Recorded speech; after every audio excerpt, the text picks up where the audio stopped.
So after we've determined our first chunk payment, after we've decided what that amount is, now we have to figure out what date do we actually make the chunk.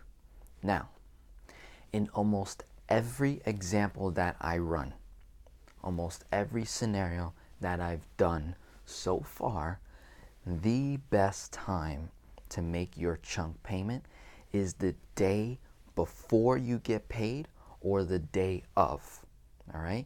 And to make that date even stronger, you want to chunk when you've paid all of your bills for the prior month. So let's say, in this example here, we're in the middle of June. See, this person has what I call cash on hand. And most of us, at one particular time in the month, we're going to have the most amount of cash on hand. You want to determine what time of the month that you'll have the most amount of cash on hand. Another thing that you can do for yourself in the process of learning velocity banking, getting your 4 major numbers down packed, getting the line of credit, this may take you 6 to 9 months just to get the line of credit if your credit score is not great. In that time period, what you could be doing is simply saving all of your cash flow. You could be cutting expenses to the max, right? Even though we estimated high, still, that doesn't mean go spend that.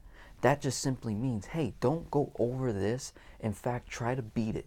Beat it by $200, beat it by $300. Spend $3,400, spend $3,300 a month in this particular example. So you want to do that's the same thing for your numbers as well. You want to make sure that you're not overspending, maximizing your cash flow, and actually preserving that cash flow to prepare you for that first chunk. So that's a great way to actually have the most amount of cash on hand. So if I have $2,100 cash on hand, or whatever the number is for you, imagine determining that perfect date, okay?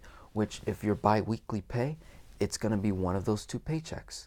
That's like an easy way to decide when is the best time to chunk, is you're gonna look at the days that you get paid, right? So if you're bi-weekly, there's gonna be 2 moments out of the month where you have the most amount of money. The moment that you're gonna have the most amount of money is the day you get paid, right? So why not make your chunk payment on that date, right?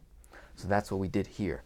So that's how we determine our first chunk payment. And in fact, every chunk payment thereafter, right, is a great way to keep your momentum very strong.